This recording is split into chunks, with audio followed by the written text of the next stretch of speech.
समाज को कहने को लेकर और कुछ नहीं था। बाबा की सरकार है, योगी बाबा की सरकार है। दिन दहाड़े अगर ऐसी हत्या होने लगी तो जनता में क्या संदेश जाए। नमाज पर शुरू हुआ विवाद, 18 साल बाद फिर गोलियों की गूंज। इतना तय है कि 18 साल पहले शुरू हुआ विवाद आज भी जिंदा था और उसी की चिंगारी ने एक और जान ले ली। ये मामला एक बार फिर दिखाता है कि जब पुराने झगड़े समय पर नहीं सुलझते तो वे सालों बाद भी घातक अंजाम तक पहुंच सकते हैं। मस्जिद को लेकर झगड़ा जो बना था, बवाल बना था और उसमें जो हत्याओं का सिलसिला जारी हो चुका है, उसके लिए सीधी बात करते हैं। पहले नाम जानेंगे कि क्या नाम है और फिर कुछ उनसे पिछला इतिहास जानेंगे कि ये सिलसिला कैसे जारी हुआ। क्या नाम है? मेरा नाम सर कल्लू है। तो क्या ऐसा रीजन रहा कि हत्या के बाद एक और हत्या? क्या ऐसा झगड़ा था कि एक के बाद दूसरी जो हत्या हुई है? ये हत्या दूसरी पुरानी रंजिश चली आ रही है इनसे। हमारे ताऊ मस्जिद के मुतवल्ली थे, उसे लेके नमाज को लेके विवाद चला आ रहा है। काफी पुराना विवाद है, 18 साल पुराना लगभग। जब से ये विवाद चला आ रहा है, वे माफिया किस्म, गुंडे बदमाश किस्म के लोग हैं। उल्टे सीधे वे धंधे करते, डिश विश वगैरह का उनका काम है। इस तरीके से वे ये 1 लाख की जो हत्या हुई थी, इसमें हमारा हम कोई इन्वॉल्व नहीं है। पता नहीं किन्ने करी क्या करी। इन्होंने हमारे 4 भाइयों के और मेरे पापा के नाम 13 दिसंबर 2007 को रिपोर्ट दर्ज करा दी। जी जी जी। कोर्ट ने, न्यायालय ने उन्हें दोषी करार दे दिया, उन्हें सजा बोल दी। वे सजा के बाद अपील बेल पे छूटे हुए पांचों अपना खाका मारे, अपने बच्चे पाल लेते। और ये 20/12/2025 को हमारे ताऊ के बड़े लड़के इमरान की हत्या कर देते हैं 5 लोग मिलकर। इमरान से कोई उससे पहले, कोई अब से कुछ समय पहले या उस 18 साल के दौरान कोई ऐसा झगड़ा या कोई ऐसी बात हुई थी जो? कुछ नहीं। जब से ये जेल से निकले हैं 18 साल के पीरियड में कोई विवाद, कोई किसी भी तरीके का इमरान भाई से कोई भी बातचीत इनकी नहीं हुई थी। वे अपने बच्चे पाल लेते, 5 टाइम की नमाज पढ़ते थे और इन्होंने 4-5 जनों ने मिलकर ग्रुप बना के मीटिंग मसले बिठा के अपना उसका मर्डर कर दिया। तो ये एक सराय है मुरादनगर की, सराय पर भी ये लोग काबिज हैं। सराय पर इनका जो है दबंगई चल रही है, इनके अवैध कब्जे हैं। सराय क्या, वो एक अय्यासी का अड्डा है। वहाँ कट्टे, पिस्टल, गांजा, सुल्पा, अवैध जितने भी धंधे होते हैं उस सराय में होते हैं। जगह है 10 गज 20 गज बढ़ा रखी, 100 500 गज 400 गज अवैध तरीके से पूरी सराय कब्जा रखी है इन लोगों ने।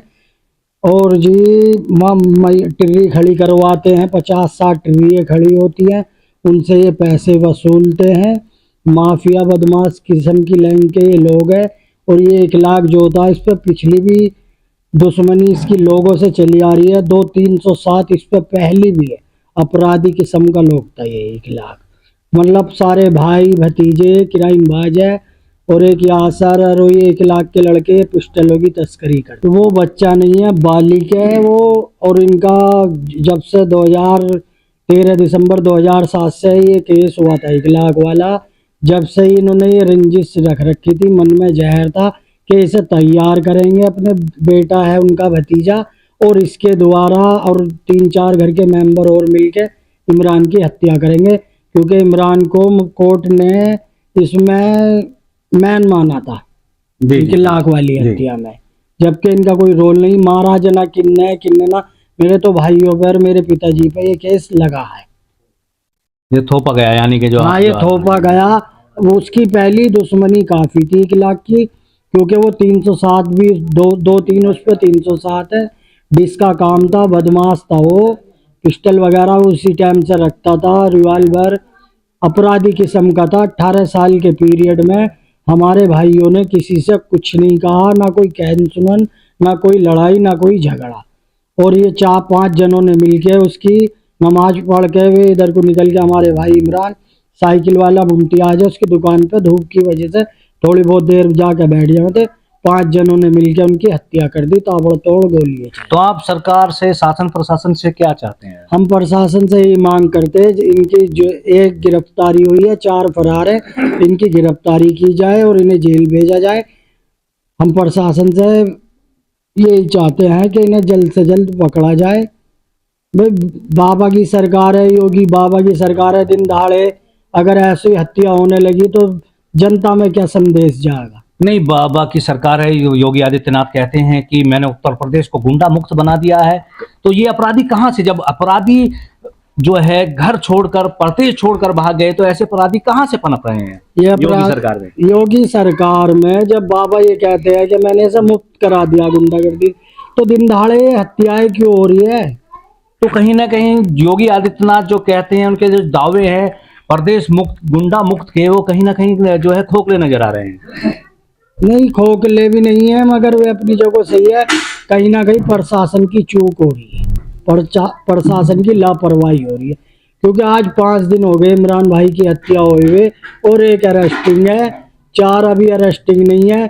और हम थाने जाते हैं या पता लगाते, उनका गिरफ्तारी चल रही है, दबी से जारी है, उनके दूध वगैरह सब निकल रहे हैं, डेयरी है खुली है, सब काम हो रहे हैं। हम तो प्रशासन से ये चाहते हैं हमें न्याय मिले, और सरकार से भी ये चाहते हैं जल्द से। नमाज को कहने को लेकर तो हुआ था। और कुछ नहीं था, और नमाज का यानी कि इतना बड़ा इशू बन गया कि उसमें जो हत्या पर हत्या हो गई।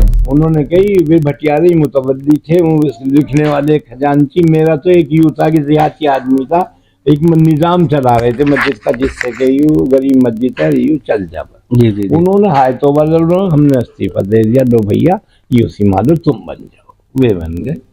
उसके बाद में बस वे फिर यूं समझो कि पढ़नी पढ़ लो, ना तो अपना चले जाओ मस्जिद से।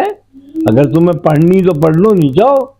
ऐसे तो वो भी नहीं कह सकते, औरंगजेब शाहजहां भी नहीं कह सकते कि मस्जिद में अगर पढ़नी तो पढ़ो। ये थी यानी कि कहीं ना कहीं उनकी तानाशाही के चलते हुए, हाँ, तानाशाही चल रही थी उन लोगों की। तानाशाही। तभी ये बोल रहे थे कि नमाज पढ़नी हो पढ़ो, या नहीं पढ़नी हो तो मत जाओ, मत पढ़ो, तुम्हें कोई बुलाने गया नहीं है। बस इससे आगाड़ी मेरी कुछ नहीं हुई। इतनी छोटी सी बात, नमाज इतना बड़ा इशू बन गया।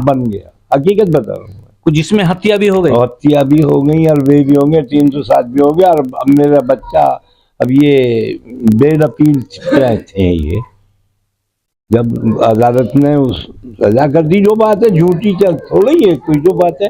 तो ये मैं था, नमाज पढ़ रहा था, अपना जा बैठ कहीं 2 रुपए का अपना बच्चों को हिस्सा करके खिला रहा था, समझ में आई नहीं। वो बस कभी सुबह चला जाता हुआ उनकी दुकान पे, कभी यहाँ इनके साइकिल वालों के, ये नमाज इनने 1:30 बजे 1:15 बजे जमा अजान, फोन में अजान हो 1:15 करके 1:30 बजे नमाज करके यूं आ जाकर बैठ रही है। ये लोग फिराक में फिर रहे थे, ट्रेडिंग बिठा रखी थी इन्होंने। यानी कि कहीं ना कहीं काफी दिन से जो बच्चा बताया जा रहा है, उसको बच्चा बताया जा रहा है। बच्चा नहीं है, बालिग है। उनकी आरडी मंगा लो अभी, बच्चा नहीं है वो, नहीं है, बालिग है। मैंने एक इसकी वीडियो देखी है, उसकी जो वीडियो में मानसिकता है, वो वीडियो में कह रहा है किसी एक इंटरव्यू में एक चैनल को कि इतिहास बदलेगा, दौर बदलेगा, जब हमारी सरकार आएगी तो उसी तरह का इतिहास रहेगा, उसी तरह का दौर रहेगा। इस तरह का विवादित बयान दे रहा है। यानी कि उस बच्चे की मानसिकता शुरू से ही ऐसी थी, झगड़ालू किस्म की, जिस तरह से वीडियो में उस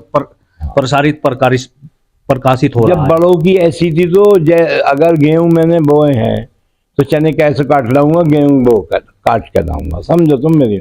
जब बड़ों की मानसिकता खराब थी, यानी कि उस बच्चे का जिस तरह से माइंड जो वाश किया गया था, जिस वीडियो में जिस तरह से वो बोल रहा है, एक चैनल को बाइट दे रहा है, तो उससे ये जाहिर हो रहा है कि उस बच्चे की मानसिकता ठीक नहीं थी। कहीं ना कहीं उसको इस तरह से तैयार किया जा रहा था कि वो बदले की भावना शायद साजिश बनाई जा रही है 5-6 जनों की। जी। ये हंडिया पका पुकू के तैयार करके ये लगे हुए थे, और ये मेरा बेटा सीधा नमाज पढ़ के वहां जा बैठा, अपना मोबाइल का जमाना आ जाए, देख लिया, अभी क्या पता इन्होंने अपनी फाइलिंग चालू कर दी बस। तो अब आप क्या चाहते हैं सरकार से? सरकार से ये चाहते हैं क्या बताऊं मैं कुछ नहीं कह सकता, बस जो कर गए वे, बस जो कर दिया उन्होंने, जो कर दिया। अगर कुछ छोटी मोटी कोई बात होती जब कर देते तो मुझे सब्र आ जाता। अब उन्होंने ना तो कुछ मुंह से कही और साजिश बना के वो बदले की भावना में करके इसको उड़ा दिया। देखिए, तसल्ली रखिए, कोई देखो होनी को कोई नहीं टाल सकता। जो कुदरत ने, खुदा ने लिख हाँ, दिया, लिख उसकी दी, मैं किस्मत तो में जो था वो होकर रहेगा, उसको कोई नहीं बदल सकता। धैर्य रखिए, कोई ऐसी, देखिए जो होना था वो हो गया। देखिए, एक नमाज पढ़ने का विवाद किस तरह से आक्रोश में बदल गया। और बात करें, एक छोटी सी मामूली बात थी नमाज की, अगर वो चाहते या और लोग चाहते तो शायद ये समझौता उसी दौरान हो जाता या उन लोगों को समझाया जाता।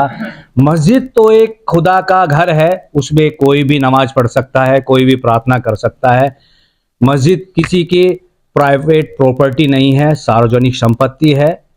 लेकिन अब आप देखिए, एक नमाज का मुद्दा इतना बड़ा बन गया और उसमें हत्या के बाद फिर एक दूसरी हत्या हो गई। यानी कि आज का जो दौर है वो अब किसी को कहने सुनने का दौर नहीं रहा।